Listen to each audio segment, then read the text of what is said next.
ക്രിസ്തുയേശുവിൽ എന്നെ ശ്രവിക്കുന്ന എല്ലാ മാന്യ ശ്രോതാക്കൾക്കും വീണ്ടും വരുന്നവനായ യേശു ക്രിസ്തുവിൻ്റെ വിലയേറിയ നാമത്തിൽ എൻ്റെ സ്നേഹബന്ധനത്തെ അറിയിക്കുകയാണ്. നമ്മുടെ ജീവിതത്തിലൊക്കെയും നാം പ്രാധാന്യം കൊടുക്കേണ്ട ഒന്നാണ് നമ്മുടെ കുടുംബജീവിതം അഥവാ നമ്മുടെ കുടുംബം എന്നുള്ളത്. ദൈവവചനത്തിൻ്റെ ആരംഭ പുസ്തകം മുതൽ അവസാന പുസ്തകമായ വെളിപ്പാട് പുസ്തകം വരെ നാം പഠിക്കുമ്പോൾ പലയിടങ്ങളിൽ ദൈവവചനവും ദൈവവും കുടുംബത്തിന് പ്രാധാന്യം കൊടുക്കുന്നതായിട്ട് നമുക്ക് കാണുവാൻ കഴിയും. യോശുവയുടെ പുസ്തകത്തിൽ യോശുവ പറയുന്നത്, ഞാനും എൻ്റെ കുടുംബമോ ഞങ്ങൾ യഹോവയെ സേവിക്കുമെന്നാണ്. എന്നാൽ ഇന്ന് പകൽക്കാലം എൻ്റെ ഒരു ചോദ്യം ഇപ്രകാരമാണ്: ദൈവവചനം പ്രാധാന്യം നൽകുന്നതായ കുടുംബം, നമ്മുടെ ജീവിതത്തിൽ ഉള്ളതായ ഈ കുടുംബത്തിലേക്ക് ആര് കടന്നു വരണം, ആര് നമ്മുടെ ഭവനത്തിലേക്ക് കടന്നു വരേണ്ട എന്നതിനെപ്പറ്റി എപ്പോഴെങ്കിലും നാം ചിന്തിച്ചിട്ടുണ്ടോ?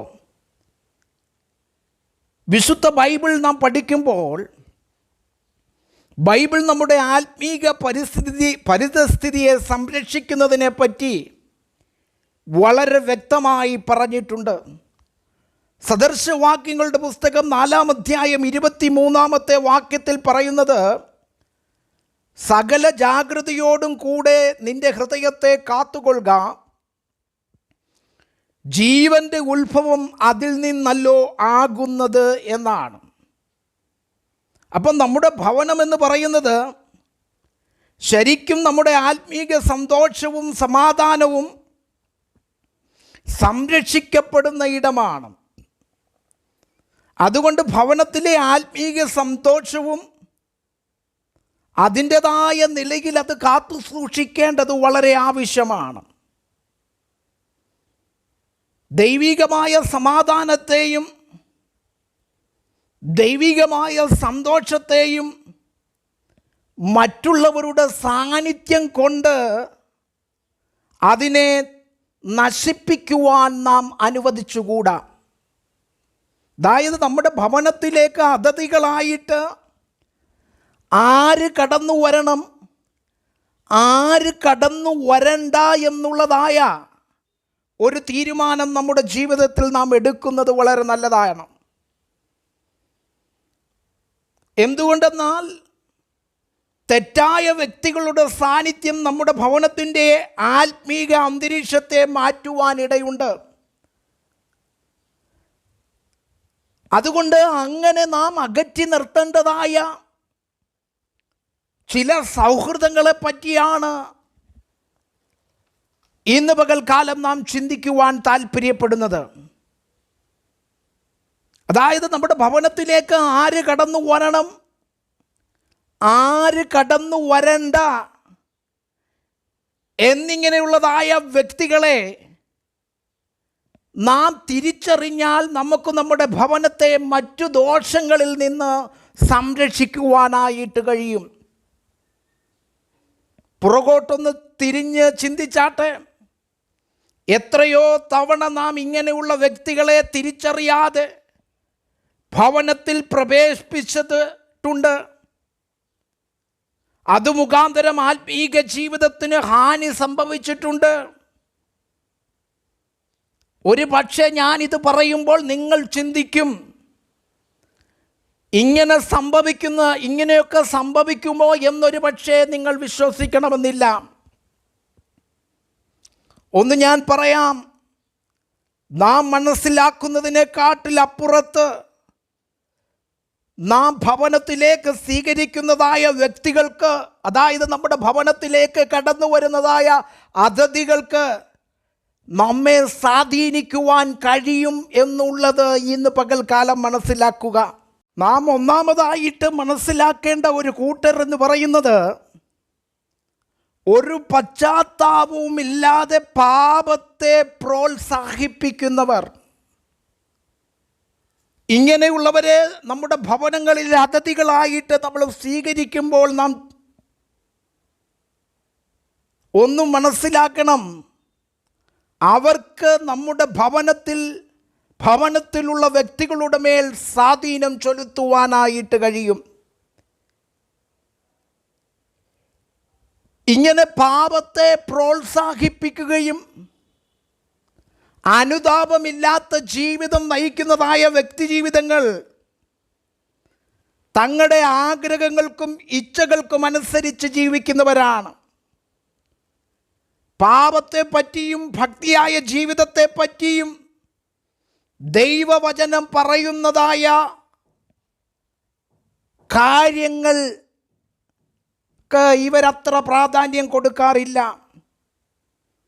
തെറ്റായ കൂട്ടുകാട്ട് നമ്മെ തെറ്റായ വഴികളിലേക്ക് നയിക്കുവാൻ ഇടയാകുമെന്ന് ദൈവത്തിൻ്റെ തിരുവചനം നമ്മെ പഠിപ്പിക്കുന്നുണ്ട്.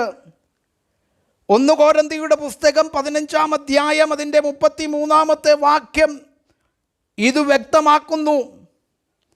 ഈ വചനമനുസരിച്ച് നമ്മുടെ ചുറ്റുപാടുകളിലുള്ളവർക്ക് നമ്മെ സ്വാധീനിക്കുവാനായിട്ട് കഴിയുകയും അവരുടെ സ്വാധീനത്തിന് നമ്മുടെ ജീവിത രീതികളിൽ മാറ്റം വരുത്തുവാനും കഴിയുമെന്ന് നാം മനസ്സിലാക്കുക. എന്നാൽ ഇങ്ങനെയുള്ളവർ നമ്മെ തെറ്റായ വഴികളിലേക്ക് നയിക്കണമെന്നുള്ള ഉദ്ദേശത്തോടു കൂടി ആയിരിക്കത്തില്ല അവർ പ്രവർത്തിക്കുന്നത്. ഒരുപക്ഷെ അവർ നമ്മുടെ സുഹൃത്തുക്കളോ നമ്മുടെ ജീവിതത്തിൽ നമ്മളോട് അടുത്തിടപഴകുന്നതായ വ്യക്തിജീവിതങ്ങളോ ആയിരിക്കാം. പക്ഷേ അവരുടെ ഹൃദയം ദൈവത്തിൽ നിന്ന് വളരെ ദൂരെയാണ് എന്ന് നാം മനസ്സിലാക്കുക. പാപത്തെ പ്രോത്സാഹിപ്പിക്കുന്നത് അവരുടെ സംഭാഷണ രീതി, അവരുടെ പെരുമാറ്റം, ജീവിത ശൈലികൾ ദൈവവചനത്തിൽ നിന്നും വ്യതിചലിക്കപ്പെട്ട അവസ്ഥയിലായിരിക്കും. നാം ഒന്ന് ചിന്തിക്കണം. ചിലർ നമ്മുടെ ഭവനത്തിലേക്ക് വന്ന് അനുചിതമല്ലാത്ത രീതിയിൽ സംഭാഷണങ്ങളിൽ ഏർപ്പെടുമ്പോൾ നാം പെട്ടെന്ന് അത് തിരിച്ചറിയുവാനായിട്ട് കഴിയും.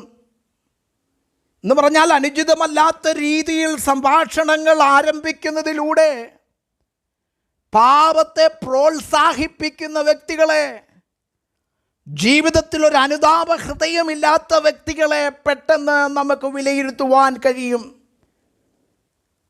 പലപ്പോഴും ഇവർ സംഭാഷണം ആരംഭിക്കുന്നത് ലൈംഗിക പാപങ്ങളെപ്പറ്റിയും ലഹരി ഉപയോഗത്തെപ്പറ്റിയും മോഷണത്തെയും മോഷണ ശ്രമങ്ങളെപ്പറ്റിയും നുണകളും കഥകളും ഇവരുടെ സംഭാഷണത്തിൽ നമുക്ക് കാണുവാനായിട്ട് കഴിയും. എന്നാൽ ഇവരുടെ സംഭാഷണം നാം കേൾക്കുമ്പോൾ പ്രത്യക്ഷത്തിൽ ഒരു കുഴപ്പവും നമുക്ക് തോന്നത്തില്ല. എന്നാൽ ഈ സംഭാഷണങ്ങൾ അതിൻ്റെതായ ശക്തിയുണ്ട്. ഇത് നമ്മുടെ ഭവനത്തിൻ്റെ അന്തരീക്ഷത്തെ മാറ്റും എന്ന് നാം മനസ്സിലാക്കുക. ഒരുപക്ഷെ നിങ്ങൾ ഇങ്ങനെയുള്ളതായ ഒരു കാര്യങ്ങളെ പ്രോത്സാഹിപ്പിക്കാത്ത വ്യക്തിയായിരിക്കാം. എന്നാൽ തുടർച്ചയായി ഇങ്ങനെയുള്ളതായ വിഷയങ്ങൾ നിങ്ങളുടെ ഭവനത്തിനുള്ളിൽ സംഭാഷണങ്ങളിൽ ഉൾപ്പെടുത്തുമ്പോൾ അത് നമ്മുടെ മനസ്സിലും ഇത്തരത്തിലുള്ളതായ കാര്യങ്ങൾ ഒരു സാധാരണ സംഭവമായി തോന്നുവാനിടയുണ്ട്. അതുകൊണ്ട് ഇങ്ങനെയുള്ളതായ കാര്യങ്ങൾ നമ്മുടെ ഭവനത്തിൽ നിന്ന് ഒഴിവാക്കേണ്ടത് വളരെ ആവശ്യമാണ്.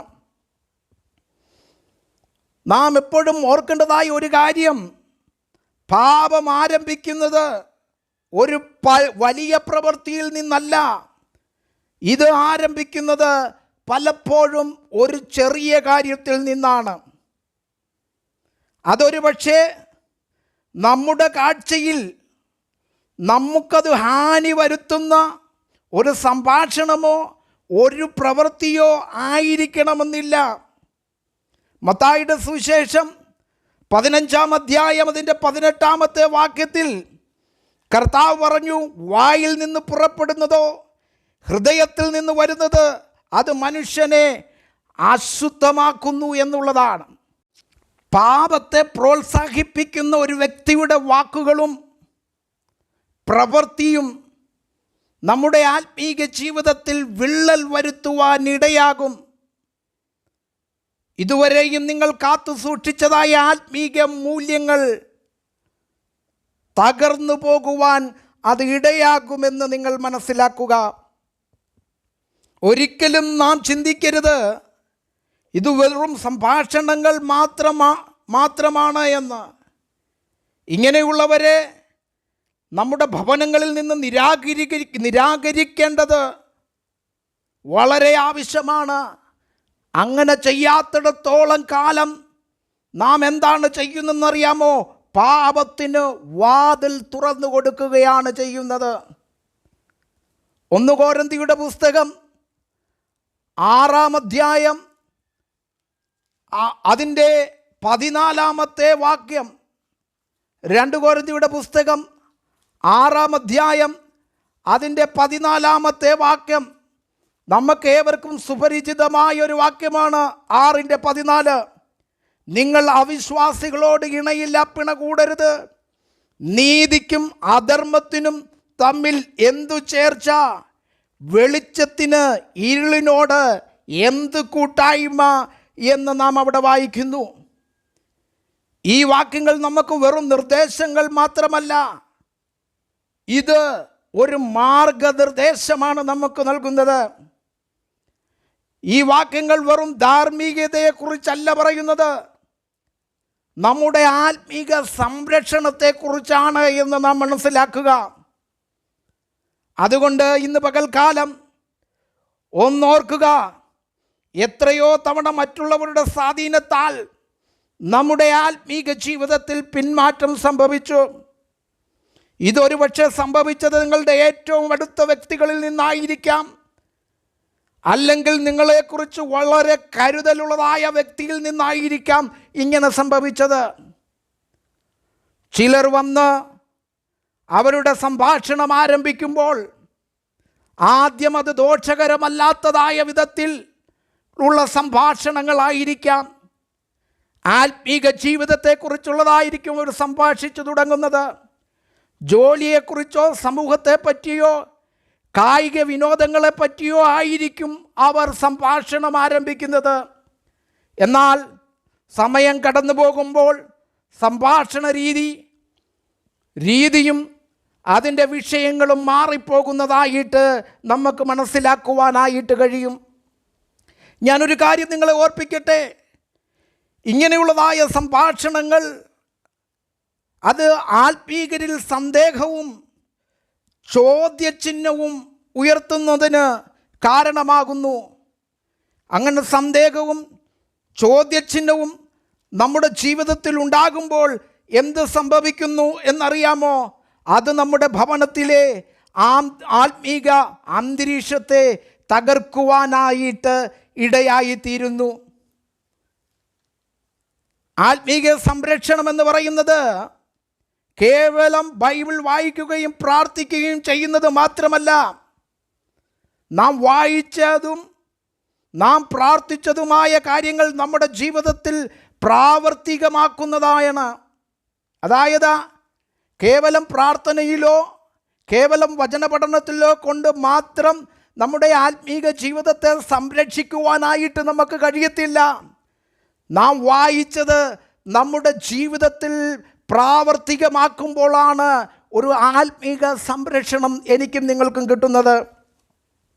സദൃശവാക്യങ്ങളുടെ പുസ്തകം 13-ാം അധ്യായം അതിൻ്റെ 20-ാമത്തെ വാക്യത്തിൽ ഇപ്രകാരമാണ് പറയുന്നത്: ജ്ഞാനികളോട് കൂടെ നടക്ക, നീയും ജ്ഞാനിയാകും എന്ന് ദൈവത്തിൻ്റെ തിരുവചനം നമ്മെ പഠിപ്പിക്കുന്നു. ഒന്നോർക്കുക, ഈ തിരുവചനത്തിൻ്റെ അടിസ്ഥാനത്തിൽ ഇത് വെറും ധാർമ്മികതയല്ല, ഒരു വിവേകത്തെയാണ്. ഓർക്കുക, ദൈവിക സമാധാനം എന്ന് പറയുന്നത് ദൈവത്തിൻ്റെ ദാനമാണ്. അത് നമ്മുടെ ഭവനത്തിൽ വരുന്ന നിരന്തര സന്ദർശകർക്ക് നമ്മുടെ ജീവിതത്തിലെ സമാധാനത്തെ എടുത്തു കളയുവാനും കുഴപ്പങ്ങൾ സൃഷ്ടിക്കുവാനുമായിട്ട് കഴിയും. എഫെസ്യ ലേഖനം 4-ാം അധ്യായം 3-ാമത്തെ വാക്യത്തിൽ പറയുന്നത്, ആത്മാവിൻ്റെ ഐക്യത സമാധാന ബന്ധത്തിൽ കാപ്പാൻ ശ്രമിക്കണം. നമ്മുടെ വ്യക്തിബന്ധങ്ങൾ ഇങ്ങനെയുള്ളതാ ആയിരിക്കണം. സമാധാനം എന്ന് പറയുന്നത് ഒരു വൈകാരികമായ അവസ്ഥയല്ല. ദൈവവചനപ്രകാരം അതൊരു ആത്മീക ഉത്തരവാദിത്തമാണ്. അതായത് ദൈവിക സമാധാനത്തെ ഒരു വൈകാരിക വിഷയമായിട്ടല്ല, നമുക്ക് ദൈവം നൽകിയതായ സമാധാനത്തെ കാക്കുക എന്നുള്ളത് നമ്മുടെ ഒരു ആത്മീക ഉത്തരവാദിത്തമാണ് എന്ന് നാം മനസ്സിലാക്കേണ്ടത് വളരെ ആവശ്യമാണ്. അടുത്ത ഒരു കൂട്ടരെ പറ്റി ദൈവത്തിൻ്റെ തിരുവചനം പറയുന്നത് സദൃശ്യവാക്യങ്ങളുടെ പുസ്തകം 15-ാം അധ്യായം അതിൻ്റെ 18-ാമത്തെ വാക്യത്തിൽ ഇപ്രകാരം പറയുന്നു, ക്രോധമുള്ളവൻ കലഹമുണ്ടാക്കുന്നു, ദീർഘക്ഷമയുള്ളവനോ കലഹം ശമിപ്പിക്കുന്നു. അടുത്തതായിട്ട് നാം ശ്രദ്ധിക്കേണ്ടതായ ഒരു കൂട്ടരെന്ന് പറയുന്നത് മറ്റുള്ളവരെ സ്ഥിരമായി കോപപ്പെടുത്തുന്ന ചിലരുണ്ടല്ലോ. ഒന്ന് തിരിഞ്ഞു ചിന്തിച്ചാൽ നമുക്ക് മനസ്സിലാക്കും, ചിലർ നമ്മെ കോപപ്പെടുത്തുന്നതിന് വേണ്ടി ചില വിഷയങ്ങൾ എടുത്ത് സംഭാഷണത്തിൽ ഉപയോഗിക്കുന്നു. ഇങ്ങനെ എടുത്ത് ഉപയോഗിക്കുന്നതായ വിഷയങ്ങൾ അതൊരിക്കലും നമ്മുടെ ആത്മീക ജീവിതത്തിന് പ്രയോജനപ്രദമായിരിക്കുന്ന ഒരു വിഷയമല്ല. ശ്രദ്ധിച്ചിട്ടില്ലേ, ചിലർ ഇങ്ങനെയുള്ള കാര്യങ്ങൾ പറഞ്ഞ് നമ്മുടെ ഭവനത്തിലെ അന്തരീക്ഷത്തെ മാറ്റുവാൻ ശ്രമിക്കുന്നത്. നമ്മുടെ സംഭാഷണങ്ങൾ സമാധാനപരമായിരിക്കണം. അതൊരിക്കലും വാഗ്വാദത്തിനും പരസ്പരം പോർവിളിക്കും കാരണമാകരുത് എന്ന് ദൈവത്തിൻ്റെ തിരുവചനം നമ്മളെ പഠിപ്പിക്കുന്നു. ഇങ്ങനെയുള്ളതായ കോപപ്പെടുത്തുന്ന രീതിയിലുള്ളതായ സംഭാഷണങ്ങൾ നമ്മുടെ വ്യക്തിബന്ധങ്ങളെയും നമ്മുടെ ആത്മീക ജീവിതത്തെയും തകർക്കുകയും സമൂഹത്തിൽ വിഭാഗീയത കൊണ്ടുവരുവാനും വ്യക്തികളുടെ ഇടയിൽ വാഗ്വാദമുണ്ടാകുവാനുമൊക്കെ കാരണമാകും. നമ്മുടെ ക്രിസ്തീയ ജീവിതത്തിൽ നാം നമ്മുടെ ചുറ്റുപാടുകളെക്കുറിച്ച് ജാഗ്രതയുള്ളവരായിരിക്കണം. ഐക്യതയും സമാധാനവും ആഗ്രഹിക്കാത്ത ബന്ധങ്ങളിൽ നിന്ന് നാം അകന്ന് ജീവിക്കേണ്ടത് വളരെ ആവശ്യമാണ്. ഐക്യതയും സമാധാനവും ആഗ്രഹിക്കാത്തതായ ബന്ധങ്ങൾ വിഷം പോലെയാണ് എന്ന് നാം മനസ്സിലാക്കണം. മത്തായിയുടെ സുവിശേഷം 5-ാം അധ്യായത്തിൽ പറയുന്നത്, സമാധാനമുണ്ടാക്കുന്നവർ ഭാഗ്യവാന്മാർ, സ്വർഗരാജ്യം അവർക്കുള്ളതാണ് എന്നാണ്.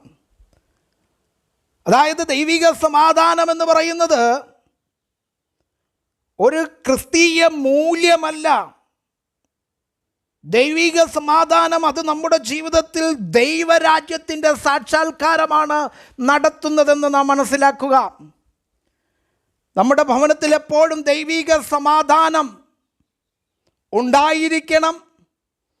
എന്നാൽ ഈ ദൈവിക സമാധാനത്തെ കെടുത്തിക്കളയുന്ന വ്യക്തികളെ അതിഥികളായി സ്വീകരിക്കുമ്പോൾ നാം എന്താണ് ചെയ്യുന്നതെന്നറിയാമോ?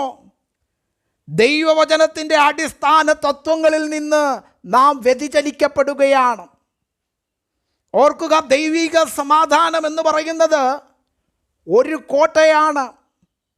റോമാലേഖനം 12-ാം അധ്യായം 18-ാമത്തെ വാക്യത്തിൽ പറയുന്നു, കഴിയുമെങ്കിൽ നിങ്ങളാൽ ആവോളം സകല മനുഷ്യരോടും സമാധാനമായിരിപ്പീൻ. ഇതിൻ്റെ അർത്ഥം മറ്റുള്ളവരുടെ എല്ലാ സ്വഭാവവിശേഷതകളെയും സഹിക്കണമെന്നല്ല. ചില സമയങ്ങളിൽ മറ്റുള്ളവരുമായി സമാധാനമായിരിക്കാൻ നാം നമ്മുടെ ആത്മീക ജീവിതത്തിൽ ചില പരിമിതികൾ വയ്ക്കുന്നത് നല്ലതാണ്. മത്തായിയുടെ സുവിശേഷം 10-ാം അധ്യായത്തിൽ പറയുന്നത്, നാം പ്രാവിനെ പോലെ നിഷ്കളങ്കരും പാമ്പിനെ പോലെ ബുദ്ധിയുള്ളവരുമായിരിക്കണം എന്നുള്ളതാണ്. അടുത്തൊരു കൂട്ടരാണ് നമ്മളുമായിട്ട് അഭിപ്രായ വ്യത്യാസങ്ങൾ ഉള്ളവർ നമ്മുടെ ഭവനത്തിലെ നിത്യ സന്ദർശകർ ആയിരിക്കരുത് എന്നുള്ളത്. അഭിപ്രായ വ്യത്യാസമുള്ളവർ, അതായത് നമ്മുടെ ചിന്തകളുമായിട്ട്, നമ്മുടെ ആത്മീക അവസ്ഥകളുമായിട്ട്, ആത്മീക ജീവിതവുമായിട്ട് അഭിപ്രായ വ്യത്യാസം ഉള്ളവരും വിമർശകരും വാദപ്രതിവാദക്കാരും നമ്മുടെ ഭവനത്തിലെ നിത്യ സന്ദർശകർ ആകരുത്. കാരണം ഇങ്ങനെയുള്ളവരുടേതായ സാന്നിധ്യം പ്രശ്നങ്ങൾ കൊണ്ടുവരുവാനും നമ്മുടെ ജീവിതത്തിലും ഭവനത്തിലും അതനേക ചോദ്യചിഹ്നങ്ങൾ ഇടുവാനായിട്ട് ഇടയാകും. നാം ഒരു കാര്യം മനസ്സിലാക്കുക, നമ്മുടെ ഭവനത്തിലേക്ക് പ്രശ്നങ്ങൾ കൊണ്ടുവരുന്നവരുടെ മുമ്പിൽ നമ്മുടെ ഭവനത്തിൻ്റെ വാതിലുകൾ അടയ്ക്കുക. സമാധാനദായകരുടെ മുമ്പിൽ നാം നമ്മുടെ ഭവനത്തിൻ്റെ വാതിലുകൾ തുറന്നിടുക എന്നുള്ളതാണ്. ഇനിയും വേറൊരു കൂട്ടരെന്ന് പറയുന്നത് ഭൗതികവാദികളാണ്. അതായത് ഭൗതികത്തിന് മുൻഗണന കൊടുക്കുന്നതായ വ്യക്തികൾ. ജീവിതത്തിലെ ഏറ്റവും പ്രധാനപ്പെട്ട കാര്യങ്ങൾ പണവും സ്വത്തുമാണെന്നുള്ളതായ വിശ്വാസം. ഇങ്ങനെ ഭൗതികവാദികളായി കടന്നു വരുന്ന വ്യക്തി ജീവിതങ്ങൾ നമ്മുടെ ഭവനത്തിൻ്റെ അന്തരീക്ഷത്തിൽ പ്രശ്നങ്ങൾ സൃഷ്ടിക്കുവാനിടയുള്ളവരാണ്. ഓർക്കുക, ഭൗതികവാദം വളരെ പ്രധാനപ്പെട്ട ഒരു സാത്താന്യ തന്ത്രമാണ്. ഈ ആധുനിക കാലഘട്ടത്തിൽ പലപ്പോഴും ആത്മീക വളർച്ചയെ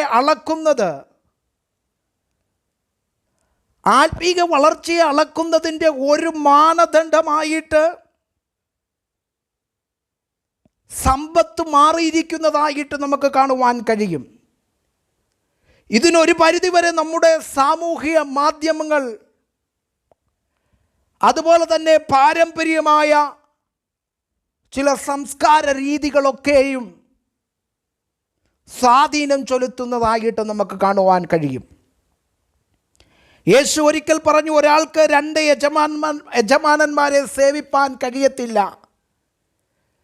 ഭൗതികമായ കാര്യങ്ങൾക്ക് പ്രാധാന്യം കൊടുക്കുന്നതായ വ്യക്തി നമ്മുടെ ഭവനത്തിലേക്ക് കടന്നു വരുമ്പോൾ അവരുടെ ലക്ഷ്യവും അവരുടെ ആഗ്രഹവും പണത്തിനും പദവികൾക്കും പ്രാധാന്യം കൊടുക്കുക എന്നുള്ളതാണ്. ഇങ്ങനെയുള്ളത് അവരുടെ സാന്നിധ്യം നമ്മുടെ ഭവനാന്തരീക്ഷത്തിൽ തടസ്സങ്ങൾ കൊണ്ടുവരുവാനിടയാകും. എന്നാൽ നമ്മളിൽ ചിലർക്ക് ഇത് മനസ്സിലാക്കുവാനായിട്ട് കഴിയത്തില്ല. ഒന്നോർക്കുക, ഭൗതികമായ കാര്യങ്ങൾക്ക് നമ്മുടെ മേൽ വളരെയധികം സ്വാധീനം ചെലുത്തുവാൻ കഴിയും. അത് നാം ചിന്തിക്കുന്നതിനും അപ്പുറത്താണ്. ഭൗതികവാദം എന്ന് പറയുന്നത് തന്നെ കേവലം കൂടുതൽ സമ്പത്താർജിക്കുക എന്നുള്ളത് മാത്രമല്ല. യഥാർത്ഥത്തിൽ എന്തിനാണ് നമ്മുടെ ജീവിതത്തിൽ നാം പ്രാധാന്യം കൊടുത്തിരിക്കുന്നത്? ആ ധാരണയെ വളച്ചൊടിക്കുന്ന ഒരു ദാർശനിക ദർശനമായിട്ട് ഇത് ആധുനിക കാലത്തിൽ മാറിയിട്ടുണ്ട്. 1 തിമോഥെയോസിൻ്റെ പുസ്തകം 6-ാം അധ്യായം അതിൻ്റെ 10-ാമത്തെ വാക്യത്തിൽ പറയുന്നു, ദ്രവ്യാഗ്രഹം സകല ദോഷത്തിനും മൂലം എന്നാണ് അവിടെ നമുക്ക് കാണുവാൻ കഴിയുന്നത്.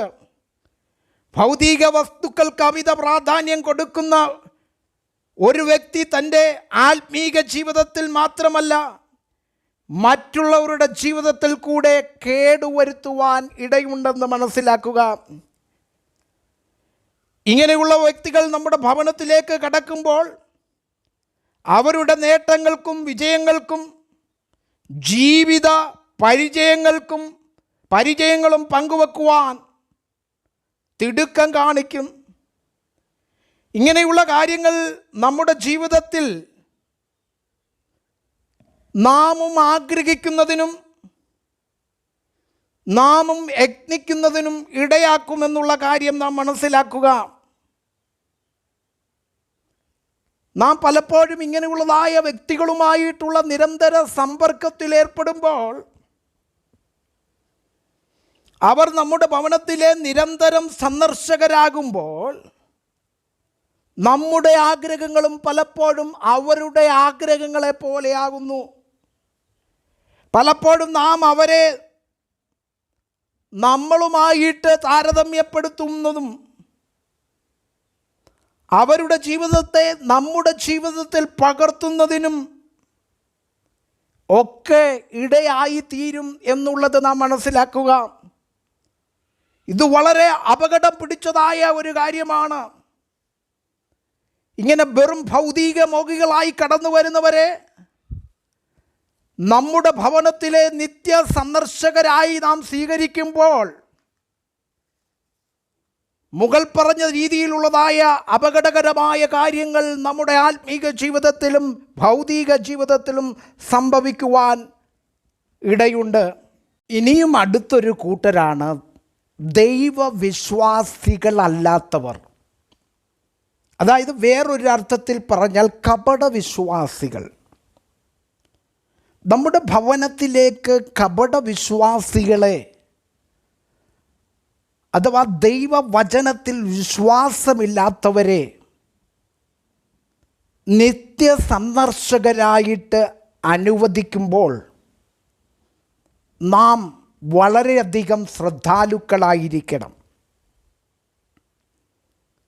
കപടവിശ്വാസികൾക്ക് നമ്മുടെ ഭവനത്തിൽ ഇടം കൊടുക്കരുത് എന്നാണ് നാം ദൈവവചനത്തിൽ കൂടെ മനസ്സിലാക്കേണ്ടത്. കാരണം മറ്റാരേക്കാളും നമ്മുടെ ഭവനത്തിലും ജീവിതത്തിലും സ്വാധീനം ചെലുത്തുവാനായിട്ട് കഴിയുന്നവരാണ്. മത്തായിയുടെ സുവിശേഷം 23-ാം അധ്യായം 27-ാമത്തെ വാക്യത്തിൽ കപടഭക്തരുടെ പ്രത്യേകത അവിടെ പറയുന്നുണ്ട്.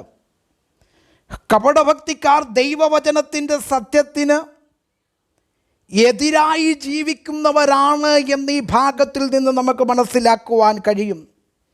അവിടെ ഉദാഹരണം പറഞ്ഞിരിക്കുന്നത് സദൂക്യരും പരീശന്മാരുടെയും കപടഭക്തിയാണ്. കാരണം ഇവർ പുറമേ നല്ലവരാ, പക്ഷേ അകമേ ദോഷമുള്ളവരാണ് കപടഭക്തരെന്ന് നാം മനസ്സിലാക്കണം. കാപട്യം എന്ന് പറയുന്നത് സത്യത്തെ വളച്ചൊടിക്കുന്ന ഒരു വഞ്ചനയാണ്. ദൈവവചനത്തിൻ്റെ അടിസ്ഥാനത്തിൽ നിന്നും നമ്മെ വ്യതിചലിപ്പിക്കുവാൻ കപടതയ്ക്ക് കഴിയും. അതുകൊണ്ട് ഇങ്ങനെയുള്ളവരെ നമ്മുടെ ഭവനങ്ങളിൽ പ്രവേശിപ്പിക്കരുത്. ഇവർ വളരെ അപകടകാരികളാണ്. അവരുടെ സാന്നിധ്യത്തിൽ നാം വഞ്ചിക്കപ്പെട്ടു പോകുവാനായിട്ട് ഇടയുണ്ട്. കാരണം ഇവർ തങ്ങൾ ആരാണ് എന്നുള്ള സത്യം മറച്ചുവെച്ച് തെറ്റായ നീതിയും തെറ്റായ വിശുദ്ധിയും തെറ്റായ വിശ്വാസത്തെയും പ്രദർശിപ്പിക്കുന്നവരാണ് കപടതക്കാർ. ഇവരെ കാഴ്ചയിൽ വളരെ ഫലമുള്ളവരായിട്ട് തോന്നുമെങ്കിലും അടുത്തറിയുമ്പോൾ നമുക്ക് മനസ്സിലാകും ഇവർ അകമേ ഒരു നന്മയും ഒരു ഫലവുമില്ലാത്തവരാണ് എന്ന്. കപടഭക്തിക്കാർ എപ്പോഴും ഒരു മുഖം മൂടി ധരിച്ചിരിക്കും. അവർ അവരുടെ തനി സ്വരൂപം കാണിക്കുവാനായിട്ട് താല്പര്യമില്ലാത്തവരാണ്. ലൂക്കോസിൻ്റെ സുവിശേഷം 12-ാം അധ്യായം അതിൻ്റെ 1-ാമത്തെ വാക്യത്തിൽ പരീശന്മാരുടെ പുളിച്ച മാവായ കപടഭക്തിയെ സൂക്ഷിക്കുക എന്ന് ദൈവവചനം വാണിംഗ് നൽകുന്നുണ്ട്. കപടത എന്ന് പറയുന്നത് ഒരു നാശകരമായ ശക്തി അതിനുണ്ട് എന്ന് ഇന്ന് പകൽക്കാലം നാം മനസ്സിലാക്കുക. കപടഭക്തിക്ക് നമ്മുടെ വിശ്വാസ ജീവിതത്തിൻ്റെ വിശുദ്ധിയെ നശിപ്പിക്കുവാനും ഇങ്ങനെയുള്ളതായ വ്യക്തികളെ നാം ഭവനത്തിൽ സ്വീകരിക്കപ്പെടുമ്പോൾ അവർ പുറമേ പ്രത്യക്ഷത്തിൽ അവർ നല്ലവരാണ് എങ്കിലും അവരുടെ ജീവിതത്തിൽ ഒരു ഫലവുമില്ലാത്തവരായിരിക്കും. ഒരർത്ഥത്തിൽ പറഞ്ഞാൽ പ്രസംഗിക്കുന്നത് പോലെ ആയിരിക്കത്തില്ല അവരുടെ ജീവിതം. ഒരുപക്ഷെ അവർ വചനം പറയുന്നവരായിരിക്കാം, വചനം പറയുന്നത് പോലല്ല അവരുടെ ജീവിതമെന്ന് ചിലരെ കാണുമ്പോൾ നമുക്ക് മനസ്സിലാക്കും. ദൈവവചനം വായിക്കുന്നു എങ്കിലും, ദൈവവചനം പ്രസംഗിക്കുന്നു എങ്കിലും, ദൈവവചനം ശുശ്രൂഷിക്കുന്നു എങ്കിലും ജീവിതത്തിൽ മാറ്റമില്ലാതെ ഇരിക്കുന്നതായ ക്രിസ്തീയ ജീവിതം നയിക്കുന്നവർ, ഇങ്ങനെയുള്ളവരെ നാം ഭവനത്തിലേക്ക് ക്ഷണിക്കുമ്പോൾ നാമും അവരുടെ തെറ്റിന് കൂട്ടാളികളാകുകയെന്ന് നാം മനസ്സിലാക്കേണ്ടത് വളരെ ആവശ്യമാണ്. കപട ഭക്തി പ്രദർശിപ്പിക്കുന്നതായ വ്യക്തിയിൽ മാത്രമല്ല, അത് ആ സമൂഹത്തിന് കൂടെ ദോഷം ചെയ്യുന്നതാണ് എന്ന് നാം മനസ്സിലാക്കുക. യോഹന്നാൻ തൻ്റെ ലേഖനത്തിൽ ഇപ്രകാരം പറയുന്നുണ്ട്: ഒരുത്തൻ ഈ ഉപദേശം കൊണ്ടല്ലാതെ നിങ്ങളുടെ അടുക്കൽ വന്നുവെങ്കിൽ അവനെ വീട്ടിൽ കൈക്കൊള്ളരുത്, അവനുമായിട്ട് കുശലം പറയുക പോലും അരുത് എന്നുള്ളതാണ്. അപ്പോൾ ജീവിതത്തിൽ ദൈവവചനം പ്രാവർത്തികമാകാതെ പുറംമൂടി ധരിച്ചുകൊണ്ട്, മുഖംമൂടി ധരിച്ചുകൊണ്ട്, ഉള്ളിൽ വേറൊന്ന് മറച്ചു വച്ചിട്ട്, വേറൊരു സ്വഭാവം മറച്ചു വച്ചിട്ട് കടന്നു വരുന്നതായ കപടഭക്തക്കാരെ നാം നമ്മുടെ ഭവനത്തിൽ പ്രവേശിപ്പിക്കുമ്പോൾ നാം വളരെയധികം ചിന്തിക്കേണ്ടിയിരിക്കുന്നു. കാരണം ഇവർ സത്യത്തിന് ചോദ്യചിഹ്നമാകുന്നവരാണ്. നാം വിശ്വസിക്കുന്നതിനും നാം പ്രാവർത്തികമാക്കുന്നതുമായ ദൈവവചനത്തിന് വിരുദ്ധമായിരിക്കും ഇവരുടെ വിശ്വാസവും ഇവരുടെ പ്രവൃത്തിയും.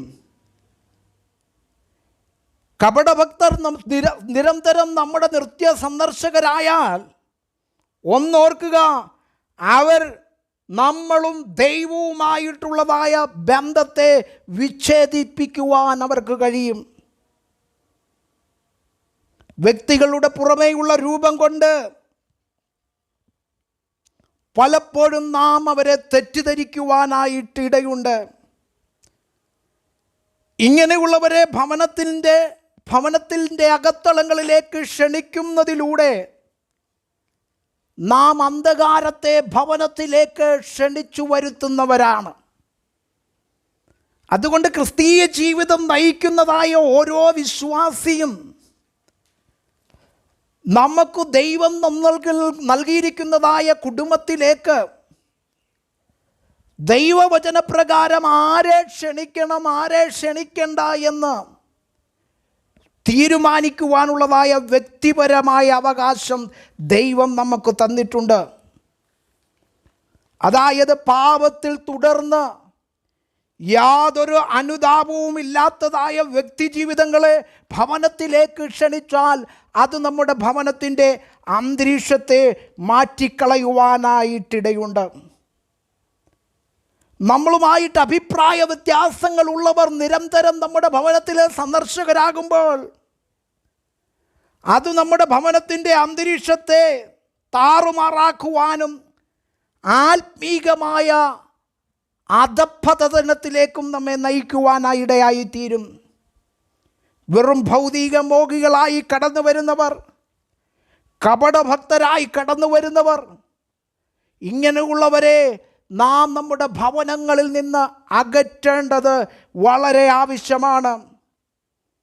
എപ്പോഴും നാം ഹൃദയത്തിൽ വെക്കേണ്ടതായ ഒരു കാര്യം ഇതാണ്: നമ്മുടെ ഭവനമെന്ന് പറയുന്നത് നമ്മുടെ ആത്മീക സന്തോഷത്തെയും ഭൗതിക സന്തോഷത്തെയും ഒരുപോലെ പരിപോഷിപ്പിക്കപ്പെടുന്ന ഒരു ഇടമാണ്. അവിടെ കളങ്കം വരുവാൻ, അവിടെ അന്ധകാരം വരുവാൻ, അവിടെ വിഭാഗീയത വരുവാൻ, അവിടെ വാഗ്വാദം വരുവാൻ നാം അനുവദിച്ചുകൂടാ. അതുകൊണ്ട് ദൈവവചനപ്രകാരം നല്ല ഒരു കുടുംബം ജീവിതം നയിക്കുവാൻ ദൈവം നമ്മളെ സഹായിക്കുമാറാകട്ടെ.